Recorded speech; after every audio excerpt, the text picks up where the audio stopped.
Because only when we feel angry, we realize that we don't like something. A lot of parents told me this, that they feel like their own past comes up, especially with boundaries. Their own Mhm. past of people pleasing So comes up. I parents need to remember. understand, I would say, Sia, no matter how small or insignificant an incident was at school or at home, to be mindful. That could traumatize them big time, and it would be like a ripple effect into adulthood. Cycle. Yeah. And that sometimes even leads to people pleasing. I've noticed that a lot Mhm. where kids who would speak up and they felt angry and they spoke up for themselves because they were always constantly shamed. They had to conform to the norms, like extra people pleasers.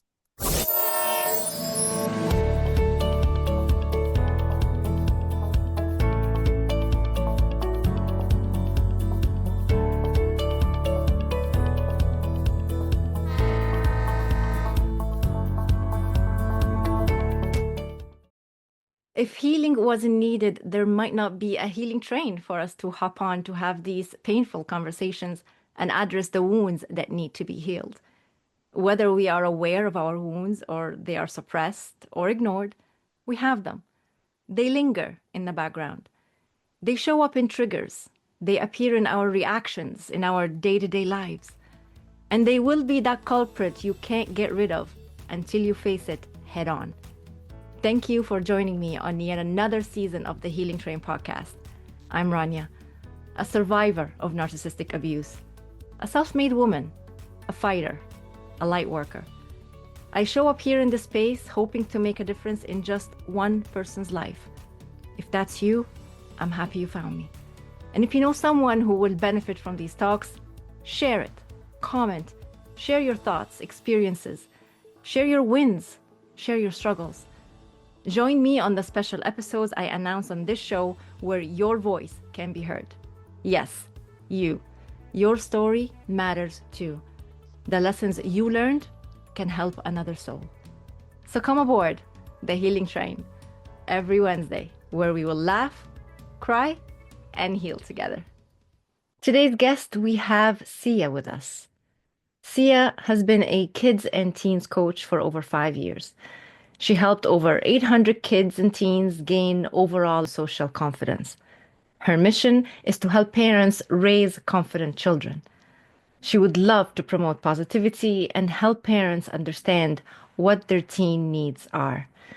Here's my conversation with Sia. Teenagers put up a heck of a front, but underneath that, I don't care attitude lies a teen who really does care.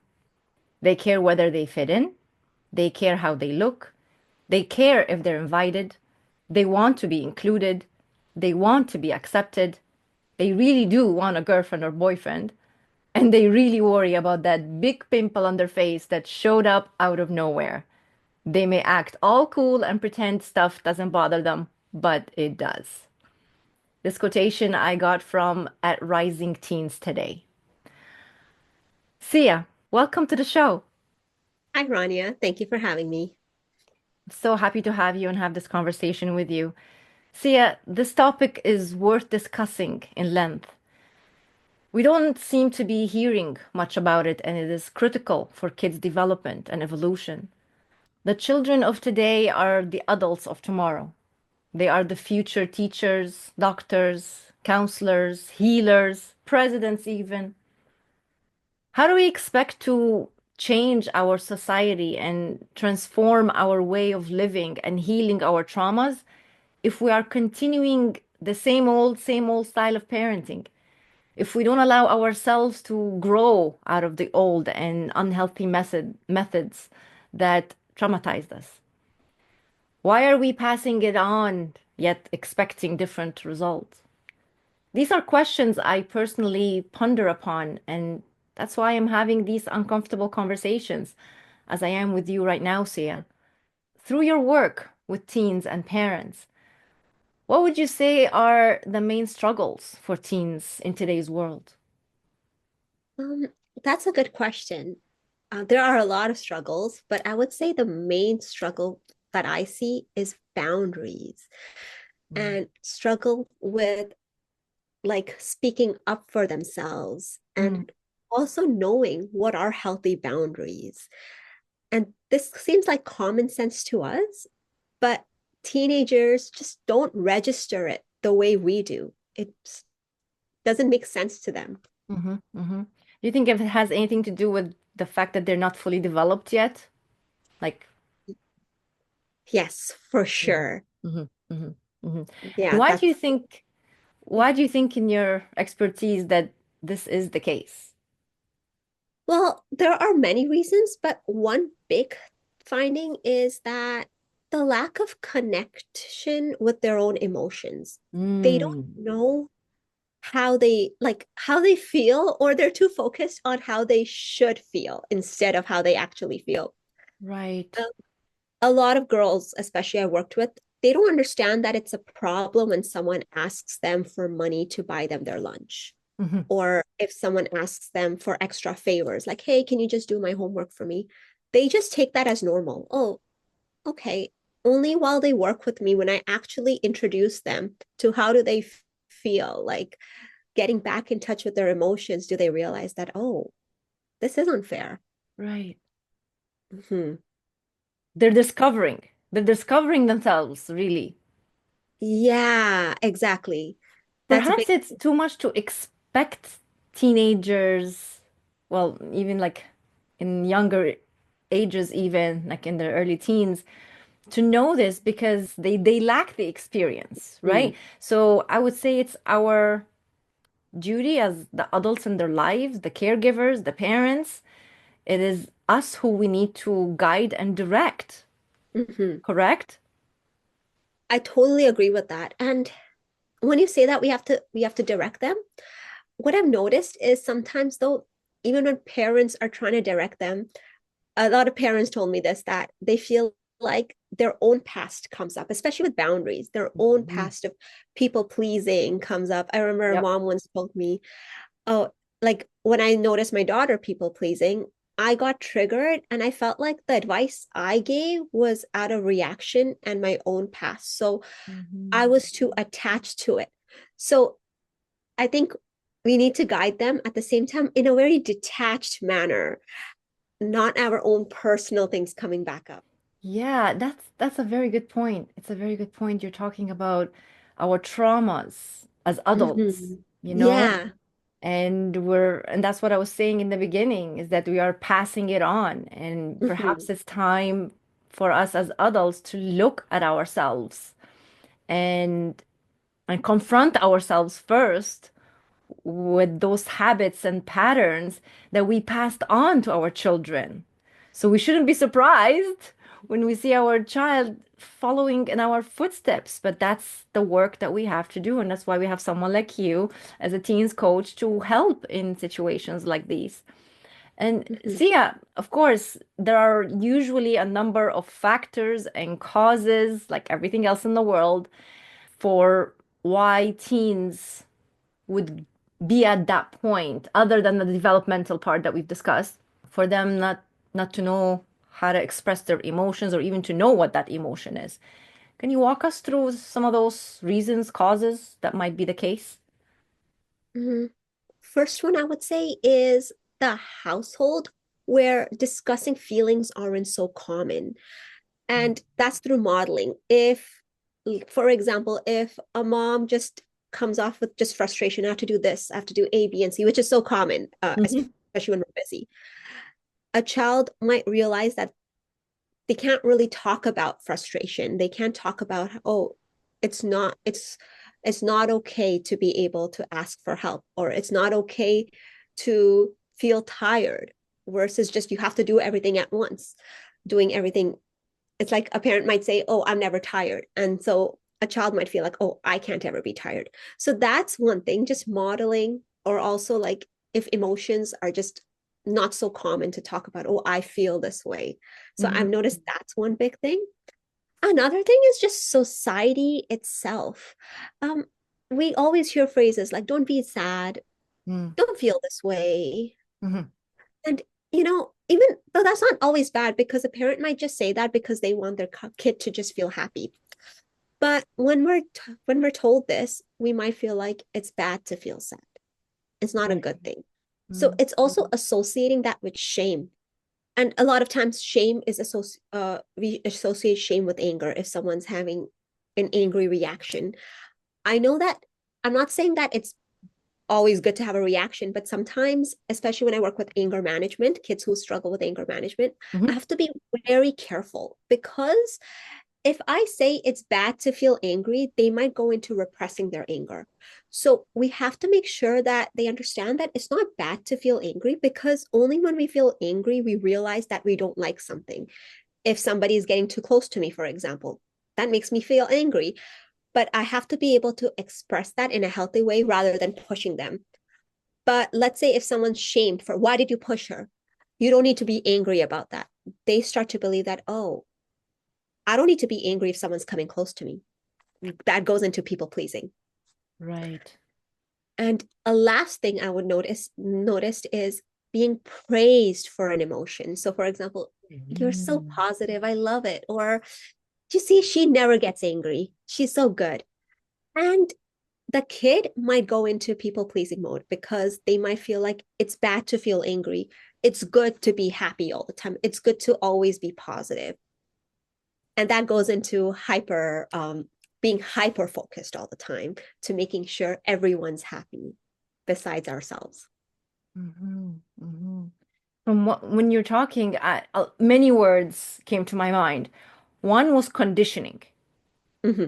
I was feeling that when you were giving the example of how you're telling someone, "Oh, see, you're great," like you're a good girl, the good girl kind Mm-hmm. of statement, Yeah. the one that follows the rules and does everything the way mommy and daddy says. That is conditioning, and Yeah. at the same time asking the child to conform to some sort of norm that has been decided for that Mm-hmm. child already, which means it doesn't give them the freedom to be themselves and to choose, right? I'm also hearing about emotional regulation. I'm, Mm-hmm. I'm, I'm picking up on those vibes. Can you talk to us more about emotional regulation? I know you touched on it earlier in what you were saying, but can you talk to us more about that? Sure. This is actually one of my favorite things to talk about. Um, you know, we like I feel like it's better now, but especially like maybe that's something you could relate to because back in the day it was more like don't be angry, don't be Hmm. sad, Hmm. right? Absolutely. And nowadays it's getting better. I would say that it's okay to feel angry. Every emotion is a message, but I still see that uh that that like they're still like in their head it's still good or bad to one emotion is good versus the other emotion is bad. But where does that come from, though, Sia? It has to come from somewhere. Somebody had to have planted that seed in their head Mhm. for them to even know that there is a good and bad to feel a certain way. Where did it come from? Teachers, even maybe? Is Maybe school system? I could go into that for sure. School system. Yeah, and that's a controversial topic right there. And some people may hate us for saying that, or they may love us for saying that. I don't know. But you know what? This is a podcast where you can say whatever you want. There's no limits. Tell us how you really feel, Sia. um, I would say like now when it comes to the school system, every kid is different. Mhm. And sometimes when we're really tired, let's say a kid gets tired and the school system might say you just have to keep going. You can't be tired. Even in the household sometimes. And I'm not saying it's a bad thing because even I notice myself Mhm. getting into that. I shouldn't be tired. Why Mhm. am I tired? And it's a lot of conditioning. So sometimes if let's say if a kid at school, they have to do that basic 8 a.m. to 3 p.m. lifestyle. And let's say if they Mhm. are really tired halfway across, and that might come off as more anger Mhm. towards somebody, they're going to be shamed. You're being a bad kid. Mhm. But what is really happening is they're just tired. Mhm. And so they feel bad for being tired, and then they feel bad for being angry. They start to create a negative association with themselves that I'm Right. not allowed to be tired. I'm not allowed to feel angry. It's always my fault. Right. And Right. that creates a whole toxic cycle. And that Mhm. sometimes even leads to people pleasing. I've noticed that a lot Mhm. where kids who would speak up and they felt angry and they spoke up for themselves, but then that led because they were always constantly shamed, they had to conform to the norms and Mhm. they like extra people pleasers. They And block their voice. They they block block. themselves from speaking the truth, and it continues on into adulthood. And it Exactly. continues on until they get into jobs, relationships, and it becomes that Mhm. pattern that they don't know where it came from. Meanwhile, it was like maybe one simple thing that happened in school, and it stayed with them their whole lives. Yeah. That Yes. is that is the danger, I want to say, that if we don't work Mhm. on this, if parents don't understand that this is some serious stuff, don't just make it look like, oh, it's just a very silly thing, they're going to forget about it. No. To you, the adult, the parent who didn't go through the situation, you're not the one being traumatized, right? You're not the one that internalized it and started to develop some sort of a coping mechanism to survive your environment, right? You didn't have to Mhm. change yourself. So parents need to understand, I would say, Sia, no matter how small or insignificant an incident was at school or at home, to be mindful that that could traumatize them big time, and it Mhm. would be like a ripple effect into adulthood. Yeah. And some people don't understand that. They're like, ah, you're making a big deal out of it. You're exaggerating. No, we're not exaggerating it. This is real, people. Mhm. These are the children of tomorrow who will be exactly like I said in the beginning, our teachers, our presidents. If they are not given the love, if they are not respected, if we don't allow them to express themselves, their voice, their feelings, if we push them to become the people pleasers or the narcissists, that's who we're going to have in the world. Mhm. Oh my God, as you can tell, this is like a big subject for me here. Yeah. I'm very passionate about it because Mhm. I truly believe it all starts from home, from school. You know, Mhm. this child is brought into this world Yeah. pure, right? Innocent. And all they want to do is laugh, love, play, and be loved and get the attention and feel that they are validated. But then Mhm. they get conditioned, they get compared, right? They get told Mhm. that it's not okay to be themselves, it's not okay to speak their voice, their truth. They don't help them with their emotions. What are we Mhm. doing to kids? Sia, tell us. Tell us what is gonna happen to those kids. You know, this is a really good point because now, especially when you said we see it as something small.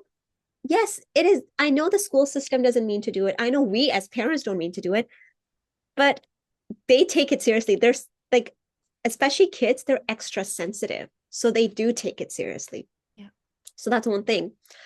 And another thing that, like, a problem this could lead to, like future things that could happen, is a big confusion in personality. Like Mm.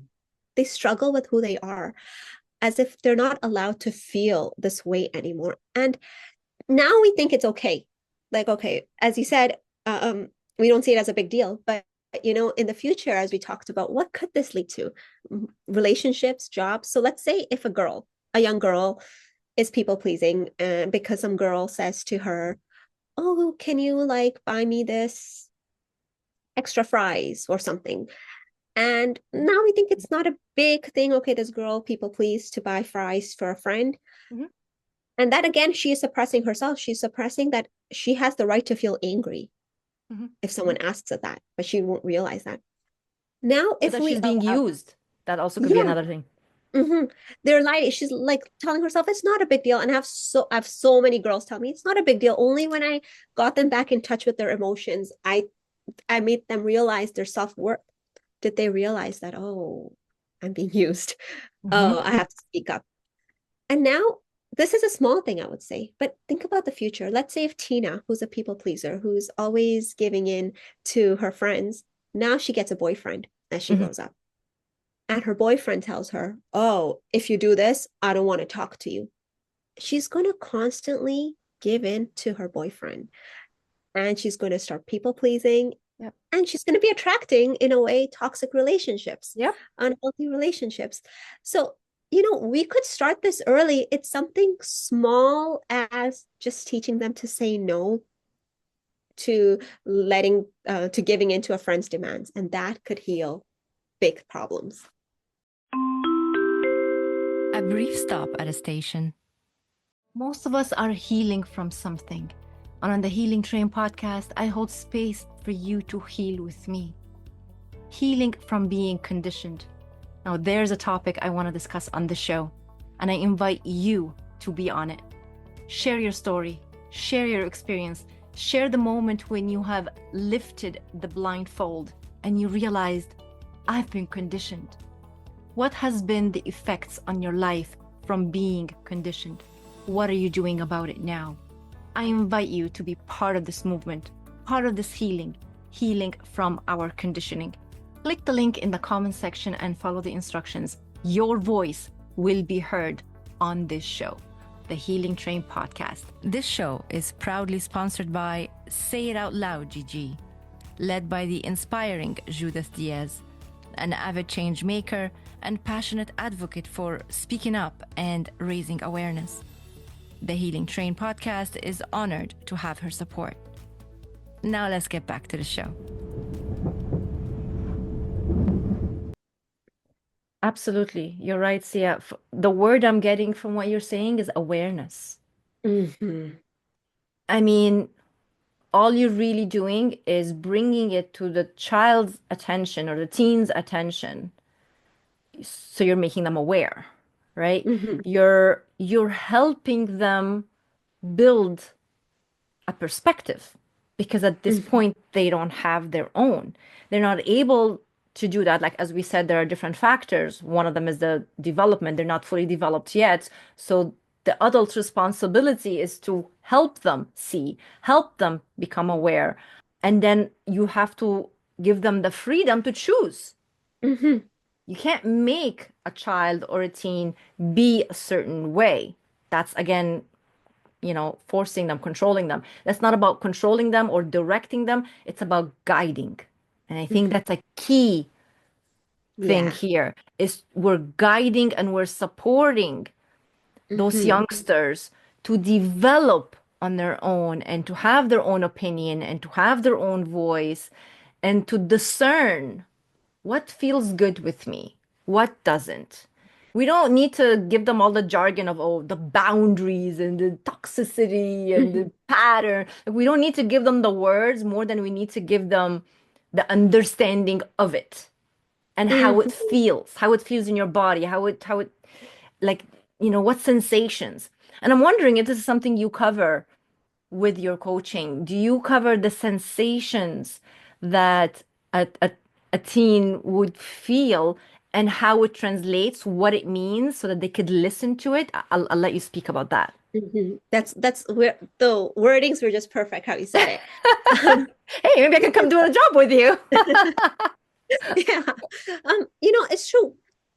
Teenagers don't care about like these big words, boundaries and things. Mhm. They're just like, oh, what is this?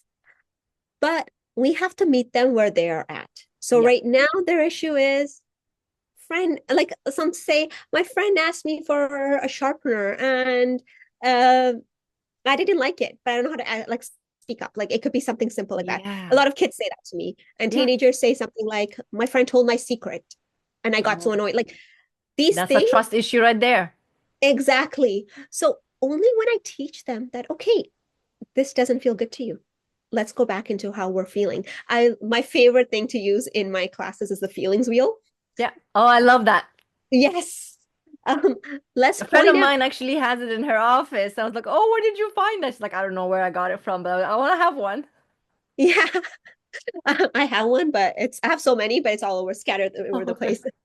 Sorry, I cut you off from your No worries. what you're saying. Yeah, and then first of all, I say, yeah, that doesn't feel good. I get it. So that's meeting them where they're at. Because you know what, for us as adults, it might not be a big thing, especially if a kid says, that girl took my sharpener, but it is for them. So seeing them, how does that feel to you? Mhm. And realizing that, oh, this friend made me feel unsafe, or I felt kind of hurt. I felt Mhm. used. Mhm. Okay. So going with that and then taking it to the next step. To how do we communicate this? How Mm. do we express that to her? Doesn't mean we have to yell at them. No, Yeah. that doesn't, like, that's not the case. But let's speak up. And if the friend understands, that's great. A lot of times I've seen girls say, I'm afraid to speak up. And a lot of times when they just expressed how they felt to another friend, it worked out. Hmm. It, like it went well. Now there are cases where it doesn't work, but that means that we have to ask ourselves, is this the friend I want? Mm. Is this really like how do I hold boundaries with this person? Hmm. Hmm. Doesn't make them, maybe they're not bad, but it's more of me protecting myself. Hmm. Hmm. These are life skills that we're Yeah. teaching that no book is teaching. They go to Hmm. school, they get all these degrees. I mean, I did it, you did it, we all did it. We've been Hmm. through school, we've studied a bunch of things. I don't remember three-quarters of what I learned, and I'm not even gonna say half. Three-quarters of whatever is I read in those books, gone, evaporated. I'm not using because it was probably irrelevant, right? But if we were to make a course, a subject in school, learning these life skills and about emotions, maybe it is being incorporated right now, and I don't know because, I don't know anything about school these days. But what you are talking about is life skills. Hmm. Because as they get older and as they get into the real world, if you want to say, they're going to experience almost everything they experienced as a child or teenagers, but Yeah. on a higher level. They're going to experience the same things in at work, Hmm. in relationships, with family, with neighbors, going to the airport, traveling. You know, Hmm.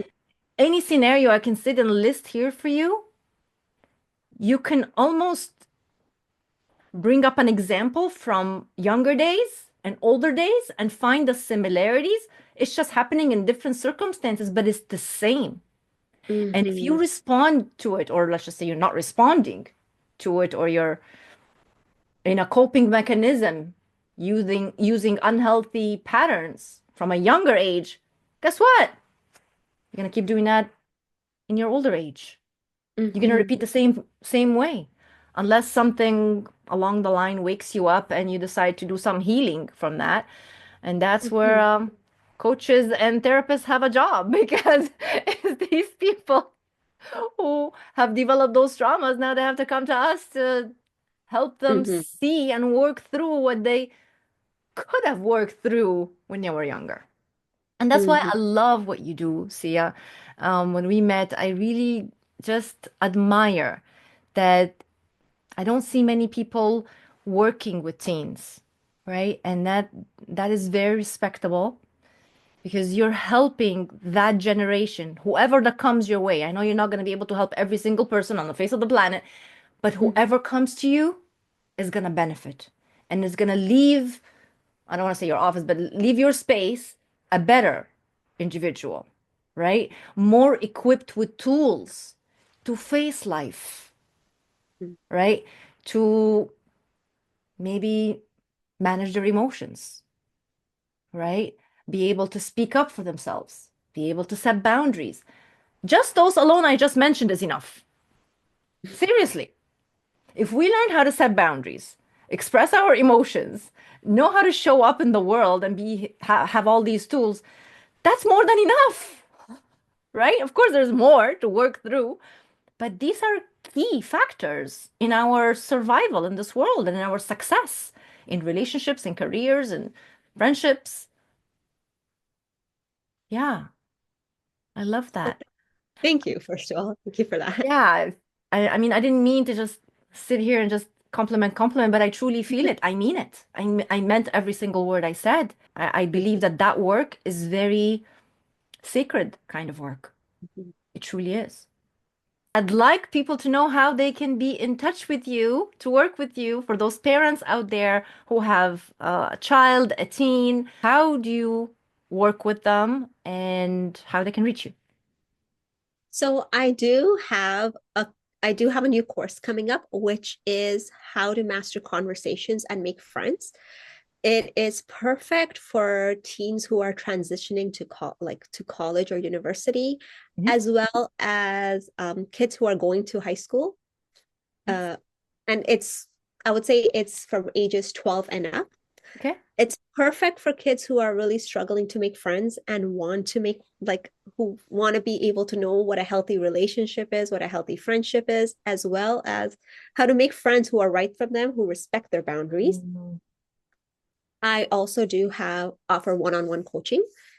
You can find me at on Instagram at your coach Sia, and you could send me a DM, or you could click on the link that my bio has to see what I offer.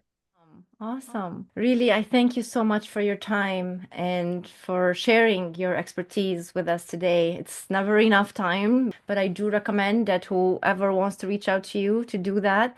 And all of your information is going to be in the description. Feel free to contact Sia and Mhm. work with her. Thank you so much for having me, Rania. Before you hop off the train, if something in today's ride stirred something in you, don't keep it to yourself. Share this episode with someone who needs it. Hit follow and subscribe so you don't miss what's coming next. Want to dive deeper or have a topic you'd love us to explore? I'm all ears. Drop your questions, thoughts, or suggestions. We're in this healing journey together, and your voice matters here. Just drop a message to guest@healingtrain.ca. I am listening. And until next time, keep on healing you and keep riding with me on the healing train.